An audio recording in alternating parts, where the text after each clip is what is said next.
जय हिंद दोस्तों।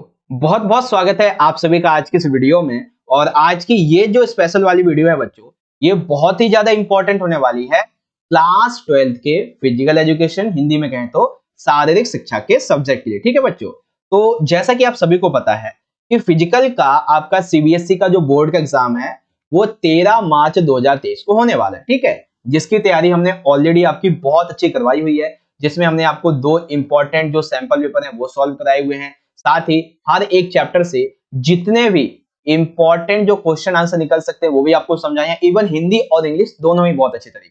ठीक है, अगर आपने उन वीडियोस को नहीं देखा है तो इन सभी वीडियो का लिंक आपको यहाँ पे आई बटन में दे देंगे, या फिर आप ना डिस्क्रिप्शन बॉक्स को चेक करें ना, वहां पे मिल जाएगा। तो आपकी तैयारी को और भी अच्छा बनाते हुए, बेहतरीन बनाते हुए इस वीडियो में हम एक और इंपॉर्टेंट सैंपल क्वेश्चन पेपर को यहाँ पे सॉल्व करेंगे, जिससे कि आपकी बहुत अच्छी प्रैक्टिस हो जाएगी फिजिकल के पेपर के लिए। ठीक है, मैं आपको paper line to line, even word to word बहुत अच्छे तरीके से समझाऊंगा। बस आपने क्या करना है कि अपना वीडियो के कंप्लीटली एंड तक बने रहिएगा। ठीक है, ताकि आपकी तैयारी और अच्छी यहाँ पे हो जाएगी। और ये वीडियो हिंदी और इंग्लिश दोनों ही मीडियम के बच्चों के लिए होने वाली है। तो आइए शुरुआत करेंगे बिना देरी करते हुए। तो बच्चों, जैसा कि आप देख सकते हैं कि यहाँ पे आपको एक सीरीज देखने को मिलेगी। यहाँ पे सेट होगा 1 2 3 4, यहाँ पे कोड मिलेगा आपको। ठीक है, यहाँ पे रोल नंबर होगा। और पेपर जो है बच्चों आपका 3 घंटे का आएगा, और पेपर की वेटेज होगी 70 मार्क्स की, क्योंकि 30 मार्क्स का इसमें आपका प्रैक्टिकल होता है। पेपर में टोटल क्वेश्चन होंगे आपके 37, और आपको पेपर 10-15 पे मिल जाएगा पढ़ने के लिए, और 10:30 बजे से आपका पेपर शुरुआत हो जाएगी। ठीक है, अब हम पेपर के पैटर्न को थोड़ा सा समझते हैं। जिनको पता है वो थोड़ा सा आगे जा सकते हैं, जिनको नहीं पता है उनकी जानकारी के लिए एक बार हम बता देते हैं। पेपर में 5 खंड होंगे, टोटल क्वेश्चन होंगे 37। खंड ए में रहेंगे आपके टोटल 18 एक एक अंक के एमसीक्यू वाले क्वेश्चन। ठीक है, खंड बी में आपके 1924 जो है ये 2 अंक के प्रश्न होंगे, जिसका आंसर आपको 60 से 90 शब्दों में देना होगा, और ये 6 हैं। और इसमें से आपको कितने करने हैं? टोटल 5 करने हैं, यानी कि एक चॉइस आपको मिल जाएगी। ठीक है, खंड सी में 25 से 30 3-3 नंबर के आपके 6 क्वेश्चन होंगे, जिनका आंसर आपको 100 से 150 शब्दों में देना है। लेकिन ये जो 6 क्वेश्चन है ना 3 नंबर वाले, इसमें भी आपको कोई 5 ही करने हैं, एक आपको चॉइस मिल जाती है। ठीक है, इसी तरीके से खंड डी में आपके 4-4 अंक के होंगे केस स्टडी वाले क्वेश्चन। ठीक है, और हाँ, खंड ई तो बहुत इंपॉर्टेंट है, क्योंकि इसमें क्वेश्चन नंबर 34 5 6 7 ये जो रहेंगे 5-5 नंबर के 4 क्वेश्चन होंगे। ठीक है, जिसमें से आपको 3 प्रश्न करने, एक चॉइस आपको यहाँ पे मिल जाएगी, और इनका आंसर आपको 200 से 300 शब्दों में देना है। यानी कि आपकी आंसर शीट जो होती है ना, उसका फ्रंट बैक मिला के एक पेज, बस इतना आंसर लिखना। ठीक है भाई, तो यानी कि टोटल आपको पेपर में 3 चॉइस मिलेंगी, 2 नंबर, 3 नंबर और 5 नंबर के क्वेश्चन में। चलिए, तो हम क्या करेंगे बच्चों, हम इस पेपर को 2 पार्ट में कवर कर लेंगे। 2 पार्ट में कैसे सर? इस वीडियो में हम आपका खंड नंबर ए यानी कि टोटल आपके 18 एमसीक्यू, खंड नंबर बी टोटल आपके 2 मार्क्स के 6 क्वेश्चन, खंड नंबर सी टोटल 3 नंबर के आपके जो 6 क्वेश्चन है, इन सभी को आज के इस पार्ट नंबर 1 में अभी हम डिस्कस करेंगे इसी वीडियो में। ठीक है, खंड डी बचेगा आपका 4-4 नंबर के 3 क्वेश्चन, और खंड ई बचेगा 5-5 नंबर के 4 क्वेश्चन। तो इसके लिए हम पार्ट 2 बना देंगे बच्चों, और पार्ट 2 का लिंक आपको यहाँ पे आई बटन में दे देंगे, यहाँ से देख लेना, या फिर डिस्क्रिप्शन बॉक्स में मिल जाएगा जैसे वीडियो अपलोड होगी। ठीक है बच्चों, चलिए शुरुआत करेंगे। लेकिन उससे पहले जो बच्चे इंग्लिश मीडियम के वो अपने पेपर के पैटर्न को यहाँ से समझ लेंगे। Section A, section B, section C, section D और सेक्शन नंबर ई के बारे में। ओके, चलिए ऑलरेडी हमारे जो है 3.5 मिनट हो चुके हैं। चलिए शुरुआत करेंगे। तो सबसे पहले खंड ए आएगा बच्चों हमारा बहुविकल्पीय प्रश्नों के बारे में, मल्टीपल चॉइस क्वेश्चन।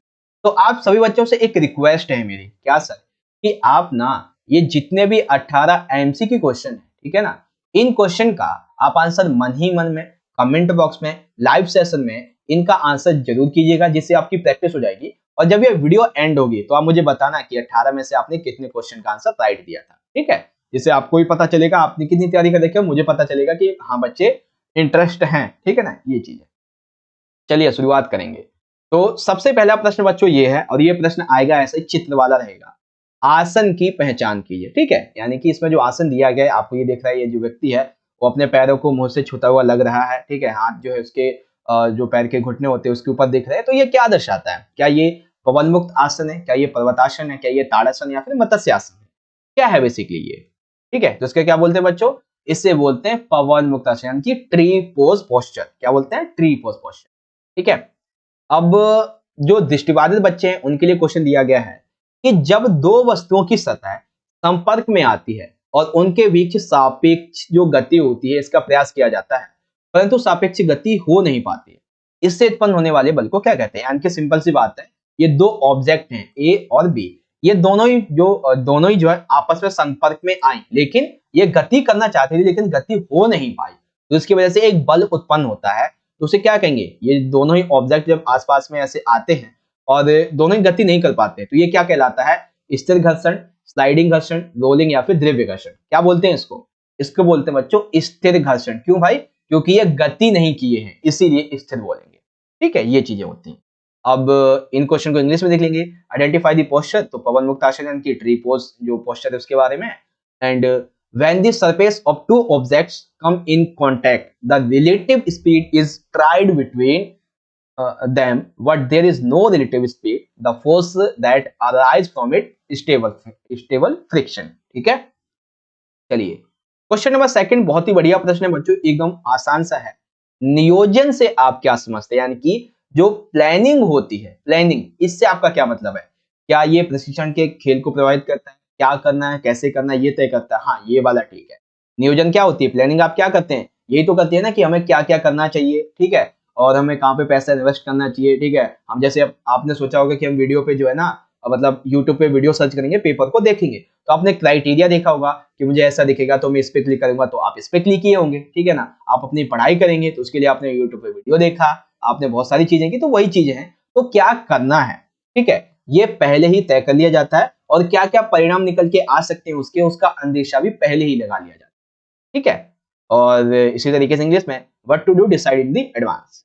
ओके, चलिए क्वेश्चन नंबर थर्ड दिया है बच्चों, महिला खिलाड़ी त्रय नहीं है। यानी कि जो महिला खिलाड़ी एक बीमारी होती है बेसिकली, ठीक है ना, वो इनमें से कौन सी नहीं है? क्या वो अस्थिसुचिता है, रज्जुरोध है, असामान्य मासिक धर्म है, या फिर भोजन संबंधी विकार है?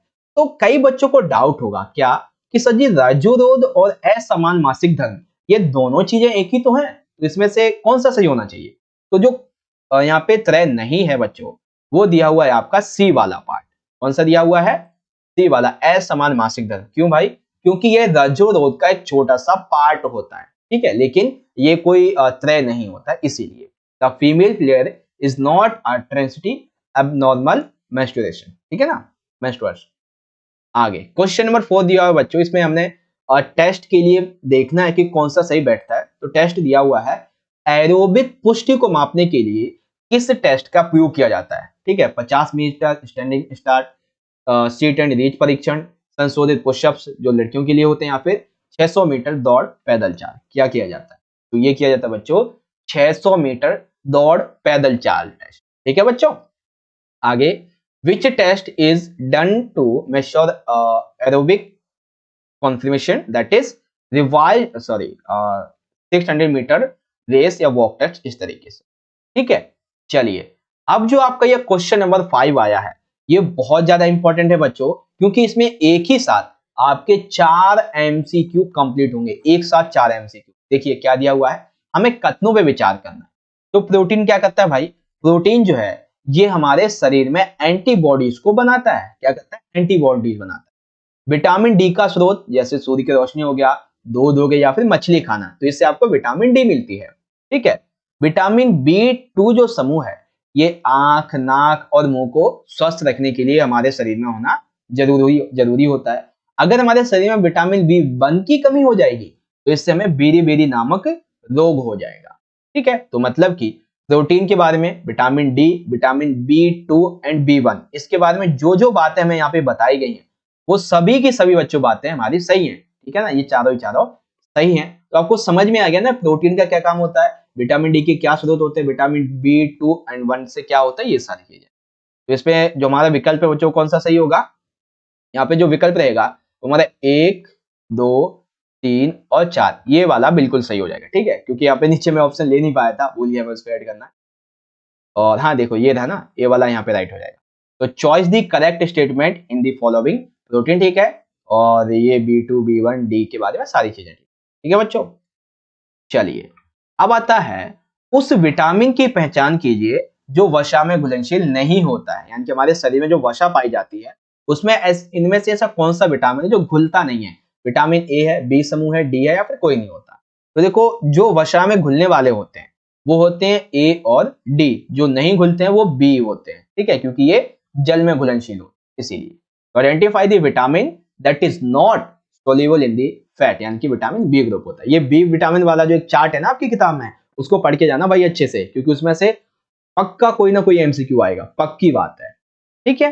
अब आती है मोटापे के कारण में शामिल नहीं है। मतलब क्या है कि मोटापा, कोई व्यक्ति मोटा क्यों होता है, ठीक है, तो उसमें कुछ कारण होते हैं जिसमें से इनमें कौन सा शामिल नहीं है।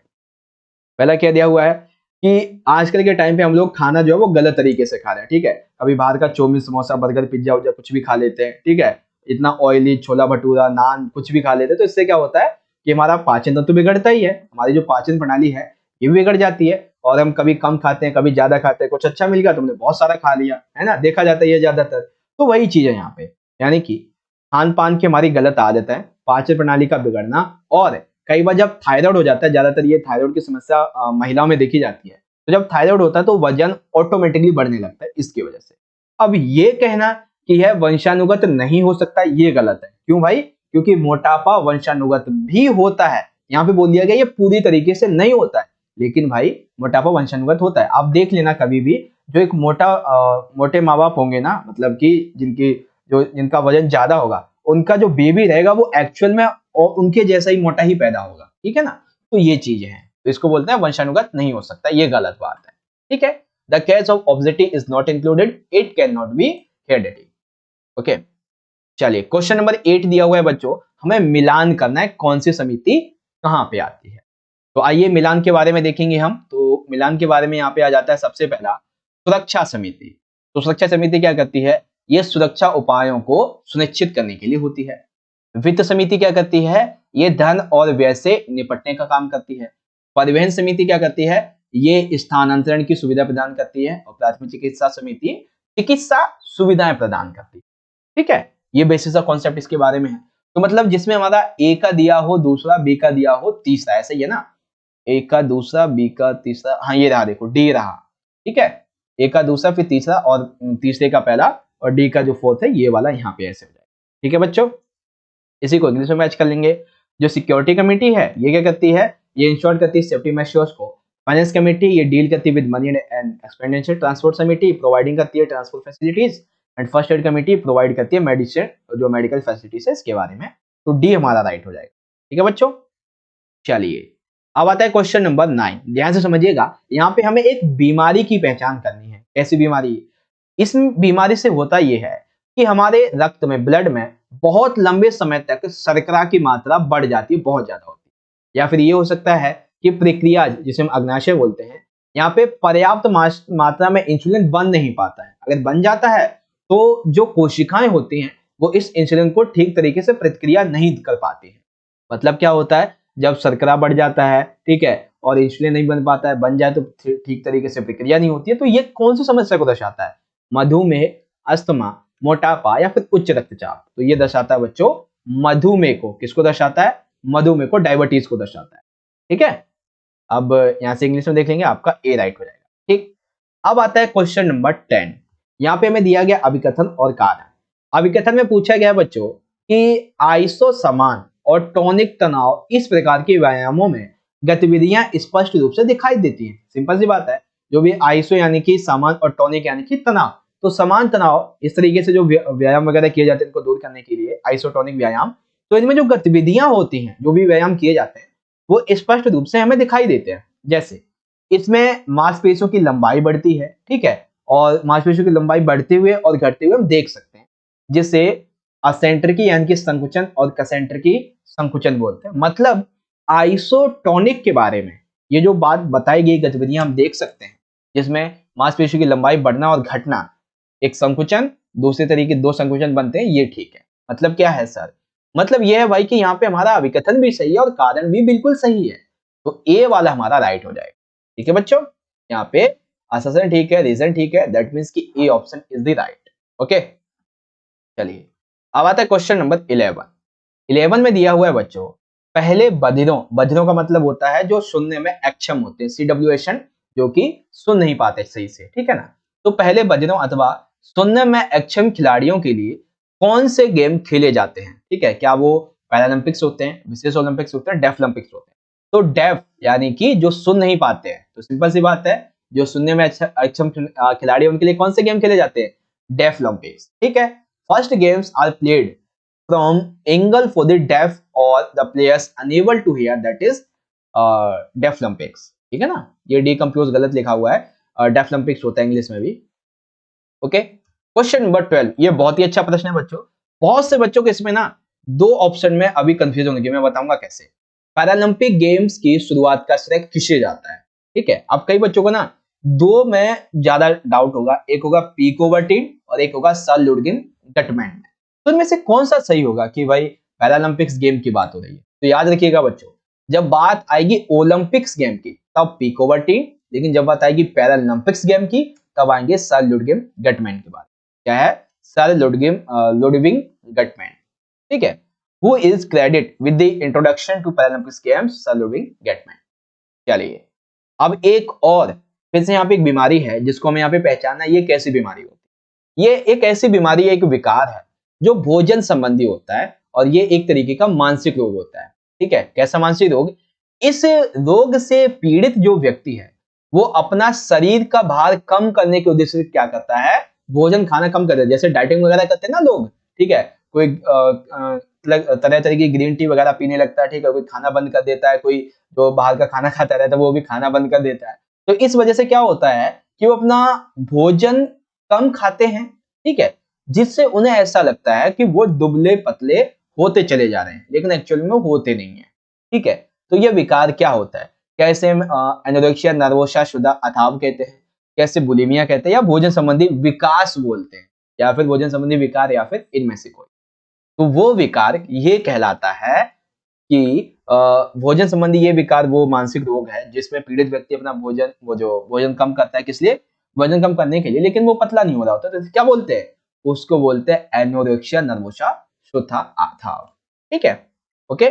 It is a food disorder. It is a mental disease so that the victims reduce their physical need only due to which they seem very thin. That is anorexia nervosa apps. Okay?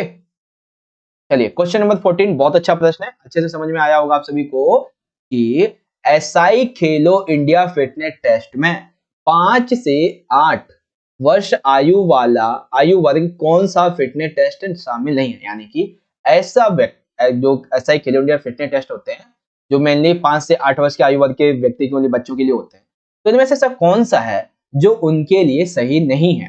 ठीक है, शरीर भार सूचकांक यानी कि BMI बिल्कुल होता है, फ्लेमिंगो बैलेंस टेस्ट बिल्कुल होता है, फ्लेमिंगो टैपिक्स टेस्ट ये भी होता है, लेकिन 53 मीटर गति परीक्षण ये गलत है, ये वाला गलत है।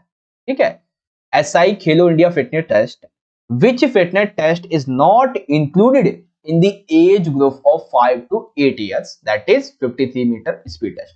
ठीक है, आगे बात करेंगे क्वेश्चन नंबर 15 की। सामान्यतः ये तब होता है जब ठोड़ी किसी वस्तु से टकरा जाए और अधिक मुंह खोलने से निचले जबड़े का विस्थापन हो जाए। मतलब ये एक ऐसा विस्थापन होता है जब ठोड़ी किसी वस्तु से टकराती है और निचले जबड़े का विस्थापन हो जाता है, तो इसे क्या बोलते हैं? यार कितना आसान सा क्वेश्चन है, क्वेश्चन के अंदर ही आंसर दे दिया है, इसे बोलते हैं निचले जबड़े का विस्थापन। ठीक है, तो कई बार क्वेश्चन का आंसर आपको उसी में मिल जाएगा, याद रखना। कई क्वेश्चन ऐसे होंगे एक आधा जिसका आंसर आपको क्वेश्चन के अंदर में ही मिल जाएगा। तो लो भाई, निचले जबड़े का विस्थापन कहलाते हैं, सिंपल सा आंसर मिल गया हमको, है ना। इसी तरीके से आपको यहाँ पे इंग्लिश में मिल जाएगा। आगे दिया हुआ है बच्चों, जो हमारे बिग 5 सिद्धांत होते हैं इनको एक और अलग नाम से जाना जाता है, तो वो नाम कौन सा है? क्या वो 5 टेस्ट मॉड्यूल है, 5 पर्सनैलिटी मॉड्यूल है, या फिर 5 टेम्परामेंट मॉड्यूल है, एमटीएम यानी कि, या फिर 5 फैक्टर मॉड्यूल है? तो बिग 5 सिद्धांत को एक अन्य नाम जो जाना जाता है वो है 5 फैक्टर मॉड्यूल। क्या? 5 फैक्टर मॉड्यूल। ठीक है, why what name is the big 5 theory known? That is 5 5 factor module, यहाँ पे फैक्टर लिखा हुआ है, फैक्टर मॉड्यूल भी आ जाएगा, TORMODULE इस तरीके। ठीक, क्वेश्चन नंबर 17 ध्यान से समझिएगा, इसमें हमें ना एक गति के नियम को पहचानना है, इनमें से वो कौन सा गति का नियम है। ठीक है, क्या दिया हुआ है? कोई भी वस्तु जब तक अपनी स्थिति नहीं बदलती, जब तक उस पर कोई बाहरी बल ना लगे, यानी कि ये दो ऑब्जेक्ट रखें ए और बी, ठीक है, ये दोनों एक मान लेते इस मेज पे रखे, वो तब तक अपनी स्थिति को नहीं बदलेंगे जब तक हम इससे धक्का नहीं देंगे, इन्हें उठाएंगे नहीं या फिर इनको हिलाएंगे नहीं, तब तक ये अपनी स्थिति नहीं बदलेंगे जब तक इन पे कोई बाहरी बल नहीं लगेगा।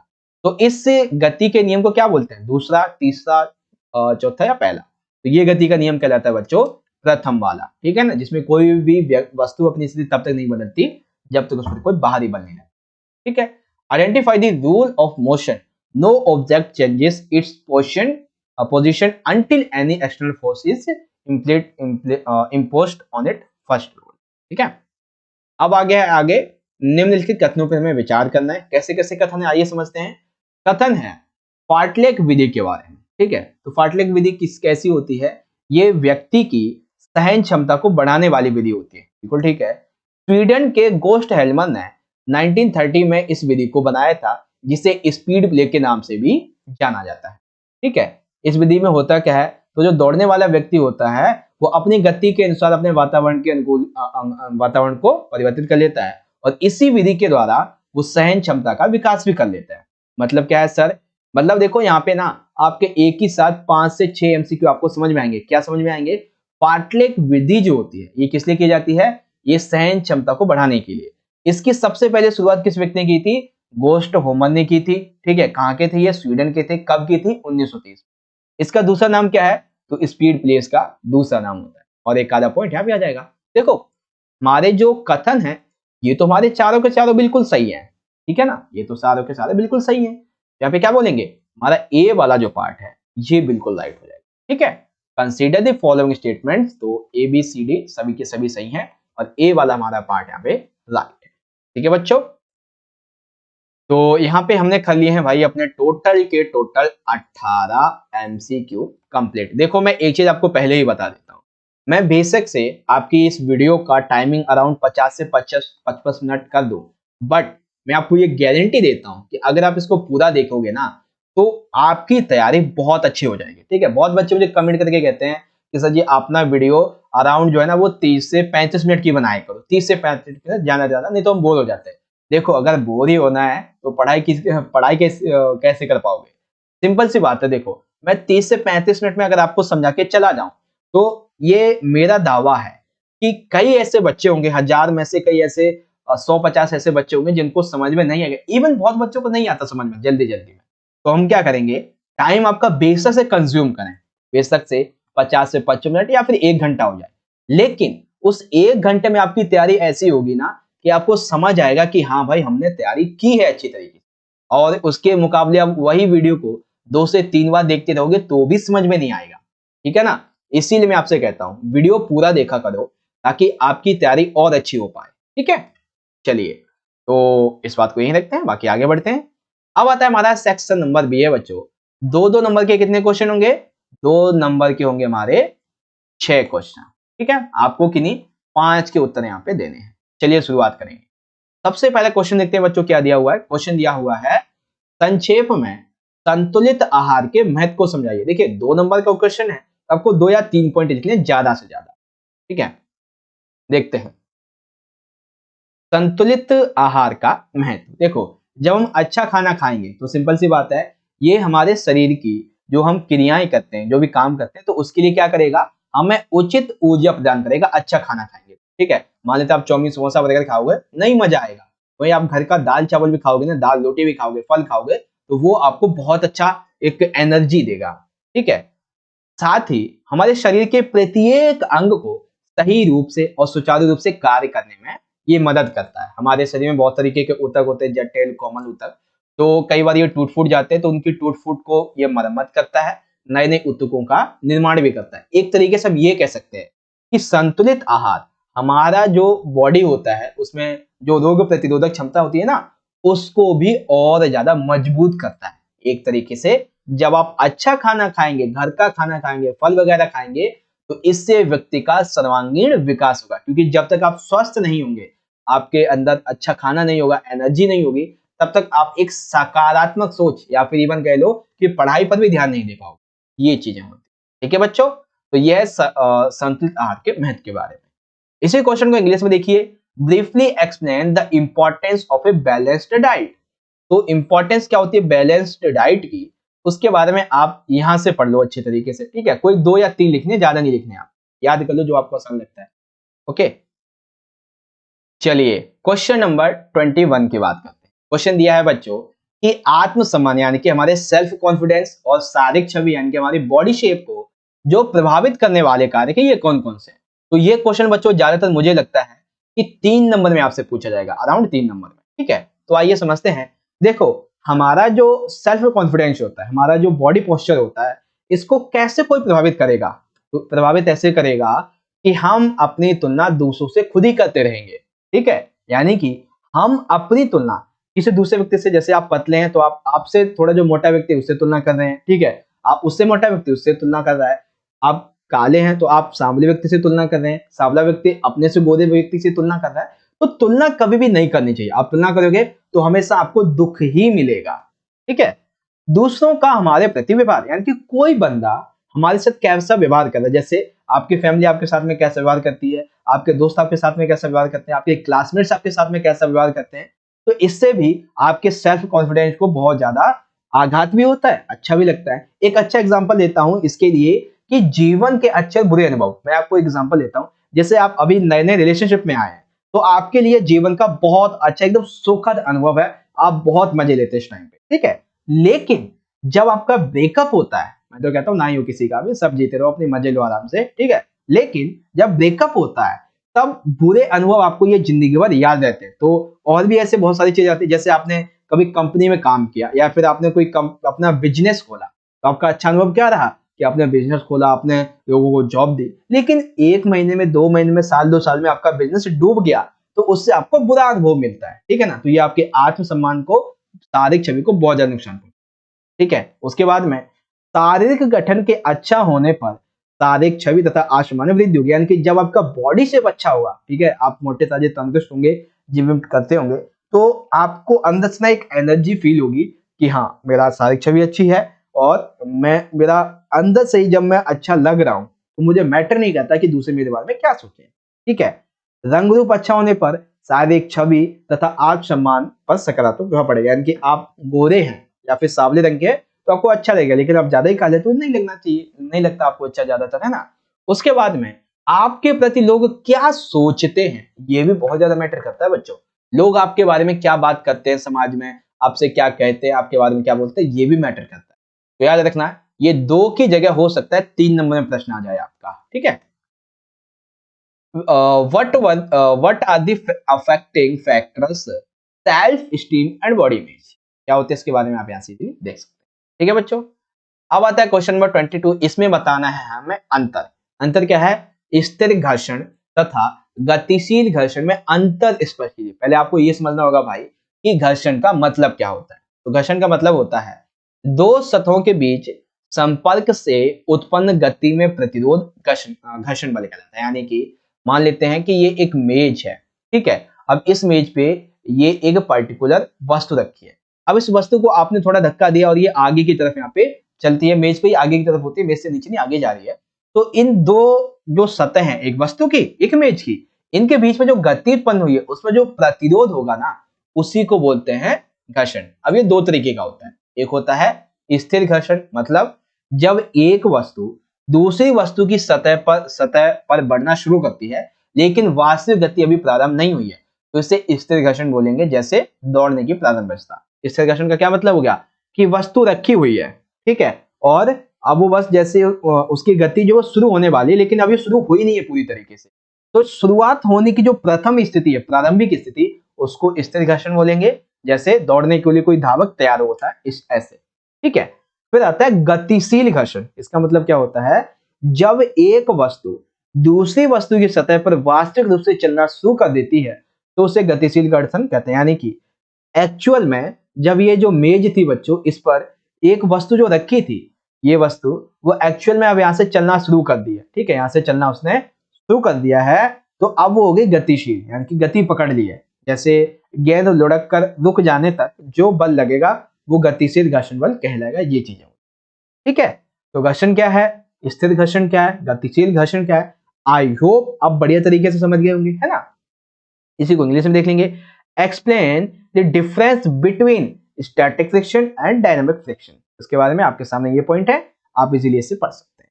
ठीक है बच्चों, अब एक और क्वेश्चन आता है बच्चों 23rd में दिया गया है जल मनुष्य के जीवन का अभिन्न अंग है, स्पष्ट कीजिए। ये तो भाई बहुत ही आसान सा प्रश्न है।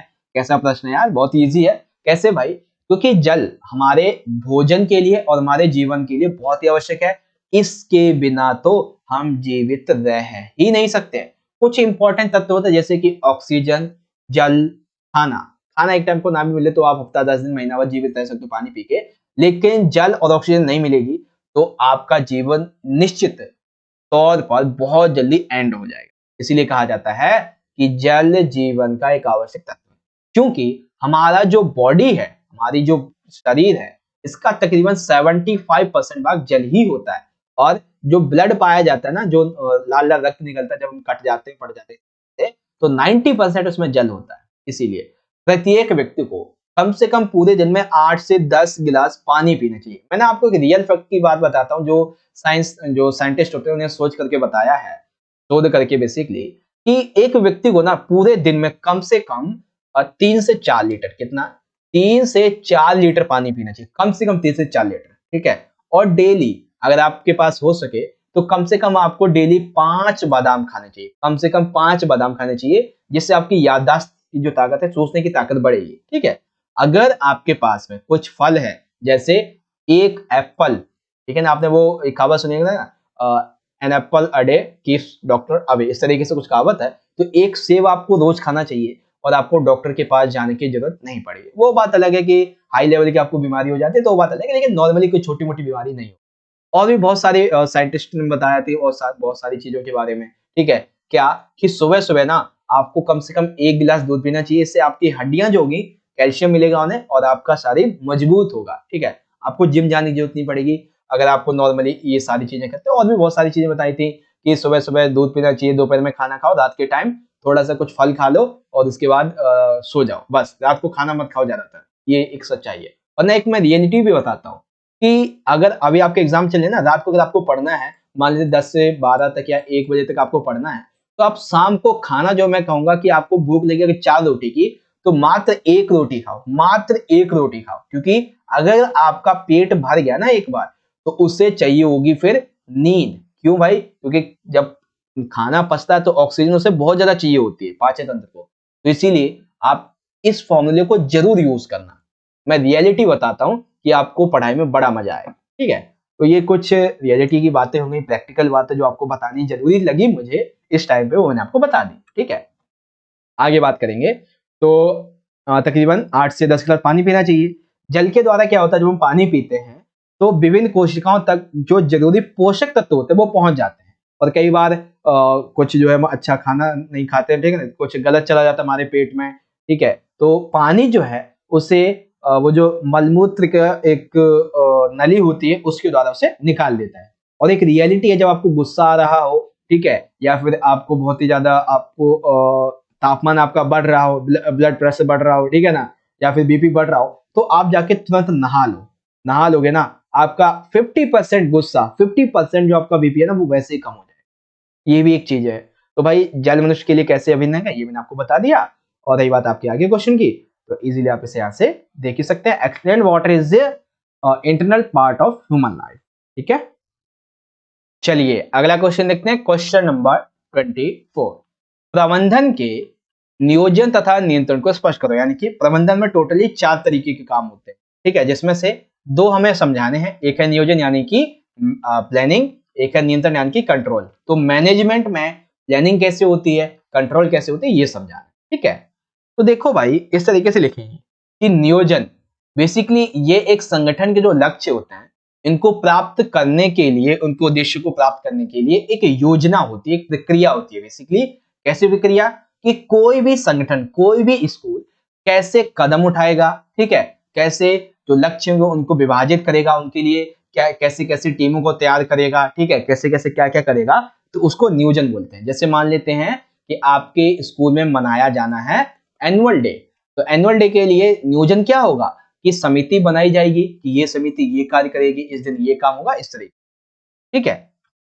फिर आगे आता है नियंत्रण। नियंत्रण उन सभी प्रक्रियाओं को संदर्भित करता है जो नेता सफलता की निगरानी के लिए बनाते हैं। इसमें प्रदर्शन मानकों को स्थापित करना, वास्तविक प्रदर्शन को मापना और अनियमितताओं की तुलना करना शामिल होता है। नियंत्रण का मतलब क्या हो गया? एग्जाम्पल के लिए मैं आपको देता हूं, जैसे कि एनुअल डे आपके लिए मनाया जाना है आपके स्कूल में, तो नियंत्रण का मतलब यहाँ पे ये होगा कि यह पूरी तरीके से सफल कैसे मनाया जा सके के लिए कुछ मानक तैयार करना, ठीक है, प्रदर्शन को मापना कैसे चल रहा है, ठीक है, अगर कुछ कमी आती है तो उसको दूर करना, और कुछ भी अगर साइड इफेक्ट दिखता है इसका, यानी कि कुछ नेगेटिव पॉइंट आते हैं तो उसको दूर करना नियंत्रण में शामिल होता है। ठीक है, तो ये समझ में आ गया। इसी को आप इजीली इंग्लिश में देख सकते हो। दे दे दे दे इतनी जल्दी नहीं, आजा भाई। हाँ, इसको आप इजीली इंग्लिश में देख सकते हैं कि explain planning and control in management. तो क्या होता है इसके बारे में आप इजीली यहाँ से पढ़ सकते हैं। ठीक है बच्चों, वेल यहाँ पे हमने कर लिए हैं बच्चों अपने 2 नंबर के टोटल 6 क्वेश्चन कंप्लीट, जिसमें आपको 5 करने। अब यहाँ पे आएंगे हमारे 3-3 नंबर के 6 क्वेश्चन, जिसमें भी हमें मात्र 5 का ही आंसर देना है। ठीक है, चलिए देखते हैं। सेक्शन सी है, लघु उत्तरीय प्रश्न है हमारे। सबसे पहला प्रश्न बच्चों बहुत ही अच्छा है, बहुत 1 नंबर का प्रश्न है, बहुत अच्छे तरीके से आपको समझ में आएगा। डेफलिम्पिक्स खेलों का वर्णन कीजिए, यानी कि जो सुनने में अक्षम लोग हैं उनके लिए जो खेल खेले जाते हैं डेफलिम्पिक्स, इनके उनको आपको समझाना क्या होते हैं। देखो, डेफलिम्पिक्स खेल की जब हम बात करेंगे तो डेफलिम्पिक्स को हम डेफलम्पियाड भी बोलते हैं। क्या बोलते हैं? डेफलम्पियाड, जिसे क्या कहते थे पहले? बधिरों यानी कि सुनने में अक्षम के लिए विश्व खेल और बधिरों के लिए अंतरराष्ट्रीय खेल कहा जाता है। ठीक है, बेसिकली ये जो डेफलिम्पिक्स होते हैं इनको अंतरराष्ट्रीय ओलंपिक समिति यानी कि आईओसी द्वारा स्वीकृत जो बहुत से खेल होते हैं इनके द्वारा ये जो प्रतिस्पर्धा है आईओसी के द्वारा करवाई जाती है।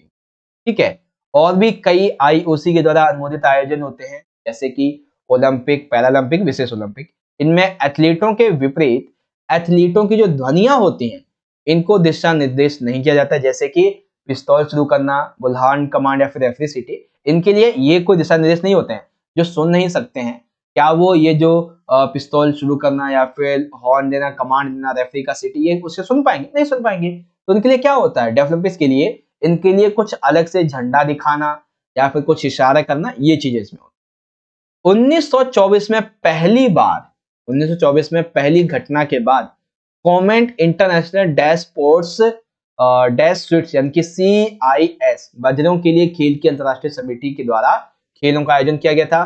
कब? 1924 के बाद। ये चीज यहाँ पे बताई गई है। ठीक है, 1924 में कह सकते हैं, फिर बाद में कह सकते हैं। तो ये छोटी छोटी बातें, इसमें से आप 2 से 3 पॉइंट को याद रख लेना। कौन कौन से, क्या नाम था इनका, ठीक है, आयुषी के द्वारा कैसे खेले जाते थे, और सबसे पहले कहाँ आयोजित हुए थे, और इनके लिए जो संकेत है उनको क्या क्या नहीं माना जाता, किसको माना जाता है, ये चीजें।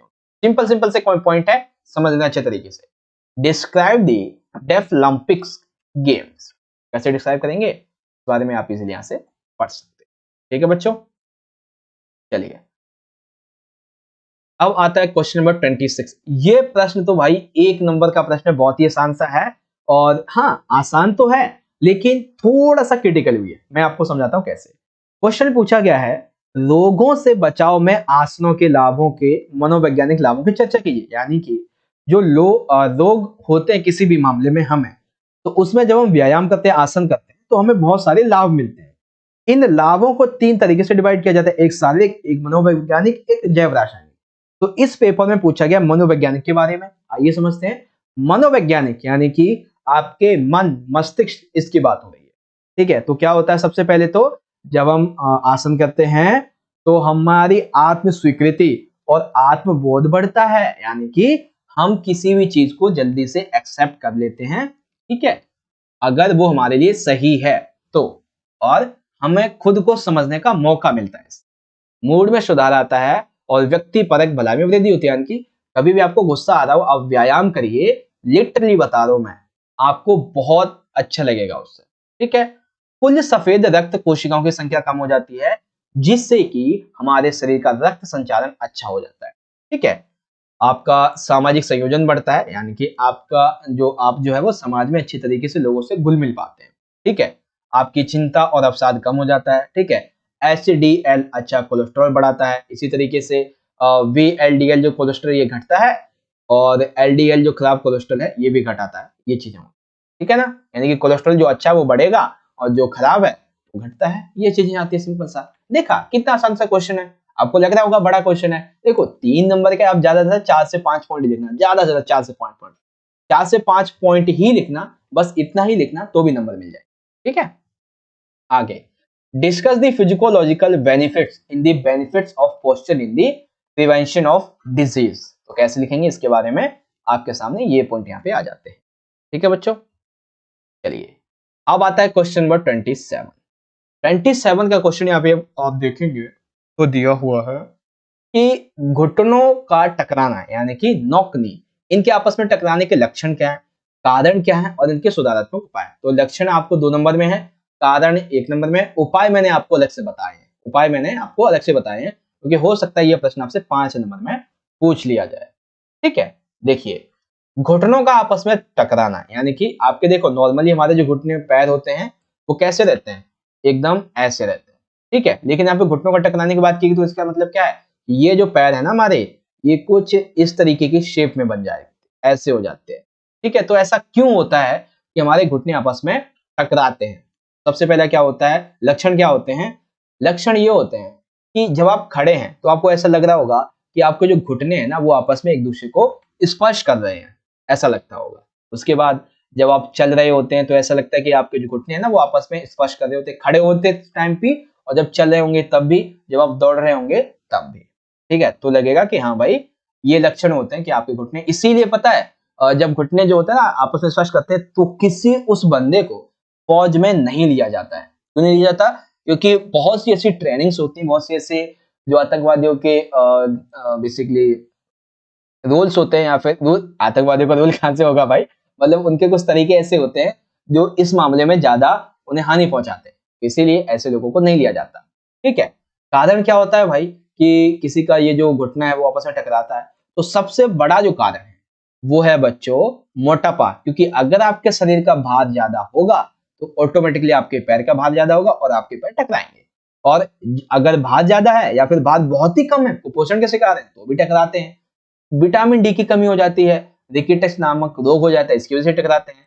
लंबे समय तक आप भारी बोझ वाला काम करते रहते हैं तो भी टकराते हैं। ठीक है, समय से पहले बच्चे चलने शुरू कर देते हैं, कई बच्चे, कई माता पिता होते हैं ना वो चाहते हैं कि हमारा बच्चा जल्दी चलना शुरू कर दे तो उसे उठा के ले जाने घुमाने वाने की जरूरत नहीं पड़ेगी। इसीलिए घुटने के मिडल लिंगामेंट में, लिंगामेंट का जो लेटरल लिंगामेंट होता है इसके अपेक्षा ज्यादा विकसित होता है। क्यों भाई, क्योंकि जब ये विकसित होगा ना, मिडिल लिंगामेंट ज्यादा विकसित होगा तो इससे हमारे जो घुटने होते हैं वो आपस में आसपास आ जाते हैं, ये चीजें होती है दोनों के दोनों। ठीक है, तो ये लक्षण कारण हो गए।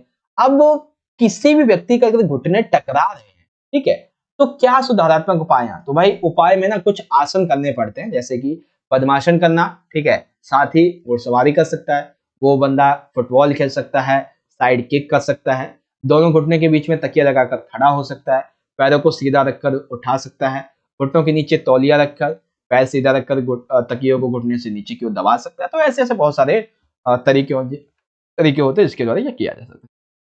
ठीक है, आगे बात करते हैं इंग्लिश में। इंग्लिश में दिया हुआ है right the symptoms case and remedial measures of knock knee. तो सिम्टम्स क्या है नॉकनी के और करेक्टिव मेजर्स क्या है नॉकनी के एंड केस के बारे में ये आप देख सकते हैं। ठीक है, अब आता है क्वेश्चन नंबर 28। बहुत ही अच्छा प्रश्न है बच्चों, 1 नंबर का प्रश्न ये भी है, मतलब कि 1 नंबर ये नहीं कि मतलब 1 नंबर का ही है, मतलब बहुत अच्छा प्रश्न। ठीक है, क्वेश्चन दिया हुआ है बच्चों, भोजन के सूक्ष्म पोषक तत्वों के रूप में हमारे शरीर के लिए जो आवश्यक खनिज पदार्थ है इनका वर्णन कीजिए। तो भाई हमारे भोजन में जो सूक्ष्म पोषक तत्व होते हैं उसमें 2 तरीके के होते हैं, एक तो होते हैं प्रोटीन और एक होते हैं खनिज। ठीक है ना, तो खनिज पहले बात करेंगे मिनरल की और उसको अगली वीडियो में आपको बता देंगे 3 नंबर के क्वेश्चन में। ठीक है, देखिए जब हम मिनरल यानी कि खनिज की बात करें तो सबसे पहला खनिज क्या होता है, आयरन। आयरन क्या करता है, यह खनिज हमारे रक्त में उपस्थित जो हीमोग्लोबिन होता है इसके निर्माण के लिए बहुत ज्यादा जरूरी होता है। और साथ ही हमारे शरीर का जो कैल्शियम होता है ये हमारी हड्डियों के लिए, हमारे दांतों के निर्माण के लिए बहुत ज्यादा जरूरी होता है। उसके बाद फास्फोरस आ जाता है, तो ये हमारे दांतों तथा हड्डियों को बहुत अच्छी तरीके से मजबूत करता है। फिर सोडियम जो है ये हमारे तंत्रिका तंत्र को और ज्यादा मजबूत बनाता है। आयोडीन, अगर आयोडीन नहीं हो गया, अगर हम आयोडीन नमक को अच्छे से नहीं खाएंगे, वट जो भी होता है, तो इससे क्या होगा, हमारे शरीर में सेगोइटर रोग हो जाएगा। फ्लोराइड ये हमारे नाखूनों को, दांतों के निर्माण के लिए बहुत ज्यादा मजबूती देने के लिए बहुत ज्यादा जरूरी है। ठीक है, आ गया समझ। तो आयरन क्या करता है बच्चों, ये हमारे रक्त में उपस्थित जो हीमोग्लोबिन होता है उसके निर्माण के लिए बहुत ज्यादा जरूरी होता है। कैल्शियम हमारी हड्डियों और दांतों के निर्माण में सहायता करता है। फ्लोराइड नाखून और दांतों के निर्माण में मजबूती करता है। फास्फोरस क्या करता है, ये दांतों हड्डियों को मजबूत बनाता है। सोडियम, आयोडीन, ये सारी चीजें हो जाती है। ठीक है, तो ये थे पोषक तत्वों के बारे में। आगे बात करेंगे इसी क्वेश्चन का English version. Describe the minerals required by our body in the form of micronutritions of food. तो as food micronutrition minerals iron, calcium, phosphorus, sodium, iodine and fluoride, इस तरीके से। ठीक है, चलिए क्वेश्चन नंबर आता है 29 में पूछा गया बच्चों, जो भी मैंने आपको एमसीक्यू में पूछा था ना, वही क्वेश्चन यहाँ पे आ गया 3 नंबर में। 600 मीटर दौड़ की प्रक्रिया को समझाइए, यानी कि 600 मीटर दौड़ जो होती है, ठीक है ना, इसकी प्रक्रिया कैसे चलती है ये आपको समझाना। तो 600 मीटर दौड़ पैदल चाल टेस्ट, ये इसका उद्देश्य क्या होता है, उद्देश्य होता है बच्चों एरोबिक पुष्टि को मापने के लिए। क्या उद्देश्य होता है, एरोबिक क्षमता को मापने के लिए। ठीक है, जब ये किया जाता है तो आवश्यक सामग्री क्या होती है, तो सबसे पहले चाहिए होता है मापने के लिए एक इंची टेप। ठीक है, इसके लिए एक ट्रैक चाहिए, चूना चाहिए, क्योंकि भाई 600 मीटर दौड़ना है तो ट्रैक और चूना चाहिए होगा, और दौड़ने के लिए समतल और साफ जगह होनी चाहिए, और पेन और पेपर होने चाहिए इसको रखने के लिए, और रिकॉर्ड रखने के लिए।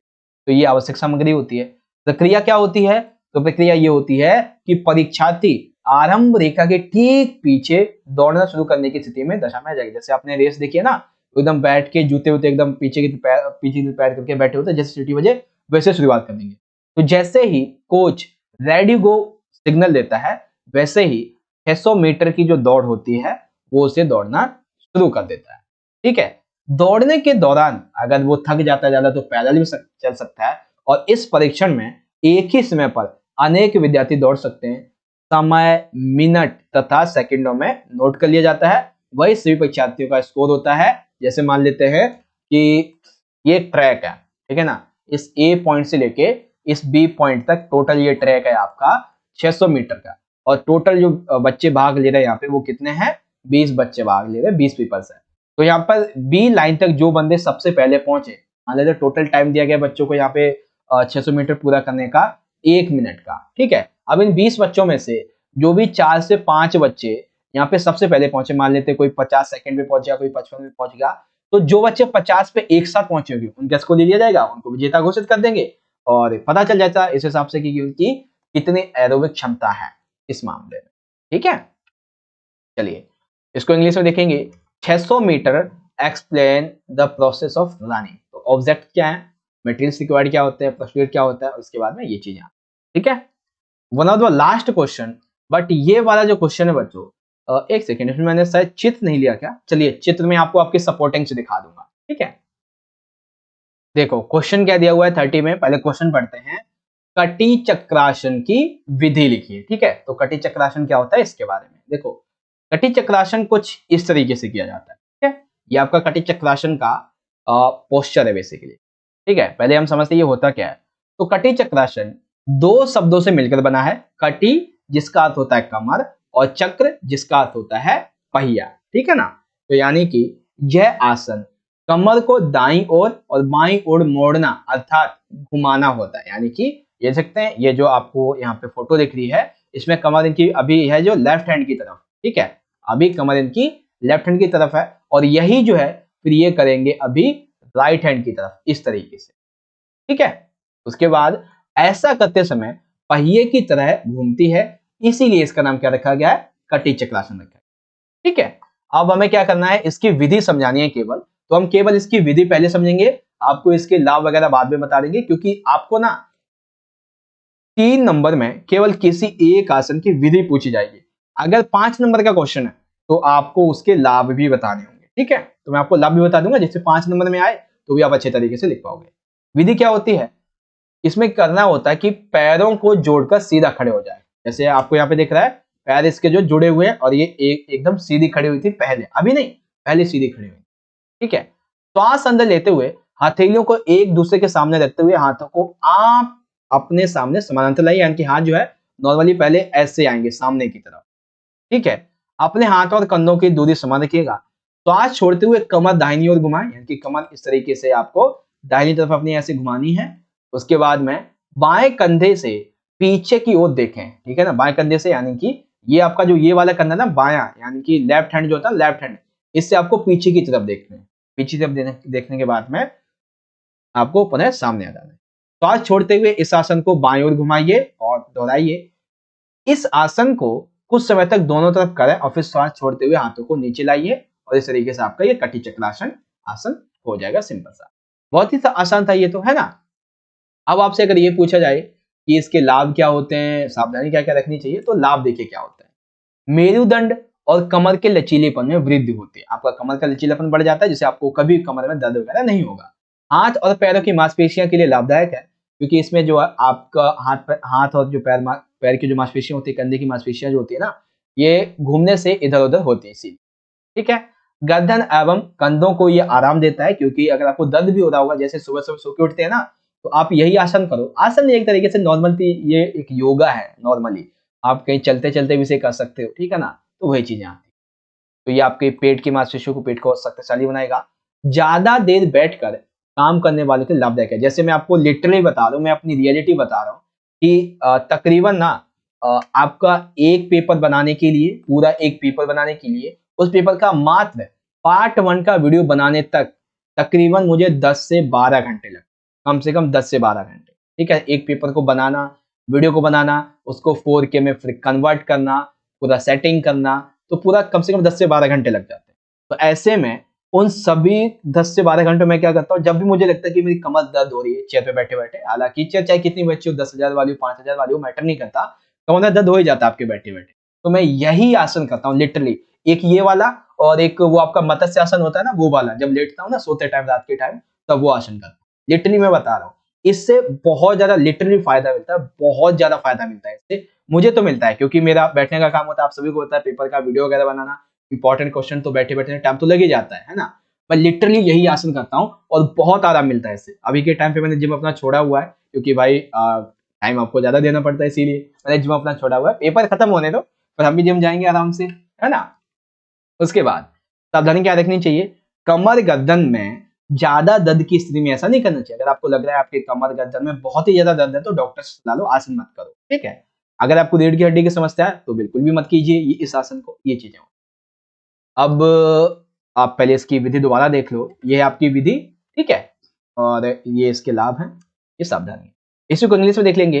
राइट द मेथड्स ऑफ कटी चक्रासन। कटी चक्रासन होता क्या है, कटी चक्रासन का मेन जो मेथड है बच्चों, बस इतना ही है 6 पॉइंट में, ठीक है। इसके बेनिफिट्स यहाँ पे आपके सामने ये हैं, और फिर आपके यहाँ पे ये लाभ आ जाते हैं, ठीक है। प्रोक्रेस्टिनेशन, इसके सावधानी। अब इसके बाद में आएगा बच्चों हमारा सेक्शन नंबर डी, जिसमें हमारे 4 नंबर के 3 क्वेश्चन होंगे। फिर आएगा सेक्शन नंबर ई, जिसमें 5 नंबर के 4 क्वेश्चन होंगे। तो टोटल आपके इसके लिए हम क्या करेंगे, आपकी जो पार्ट 2 की वीडियो है वो बना देंगे। इसका लिंक आपको यहाँ पे आई बटन में दे दिया जाएगा, या फिर आपको डिस्क्रिप्शन बॉक्स में वो लिंक देखने को मिल जाएगा, ठीक है बच्चों। तो आज की इस वीडियो को हम यहीं पे खत्म करते हैं, और आई होप बच्चों की आप सभी को आज की वीडियो अच्छी लगी होगी। अगर आपको आज की वीडियो अच्छी लगे तो क्या कीजिए बच्चों, जितना हो सके आप उतना इस वीडियो को लाइक कीजिए, क्योंकि आप जितना ज्यादा वीडियो को लाइक करोगे बच्चों, उतना ज्यादा हमारा और मोटिवेशन बढ़ता है, नेक्स्ट लेवल तक पहुंच जाता है आपके लिए ऐसे ही वीडियोस को बनाने के लिए। और साथ ही इस वीडियो को अपने सभी दोस्तों के साथ में ज्यादा से ज्यादा शेयर तो जरूर कर देना, ताकि वो भी इससे अपनी प्रैक्टिस अच्छी कर सके, ठीक है। और आपको वीडियो लगी कैसी है, इस बारे में आप सभी मुझे कमेंट करके जरूर बताइएगा, जिससे मुझे पता चले कि हाँ भाई बच्चों को समझ में आया नहीं आया, ठीक है। कोई सुझाव है तो जरूर बताना। बाकी मिलेंगे आपसे अगली वीडियो में, तब तक के लिए पढ़ते रहिए और अपना ख्याल रखिएगा। ऑल द बेस्ट आपके फिजिकल एग्जाम के लिए। धन्यवाद। जय हिंद, वंदे मातरम।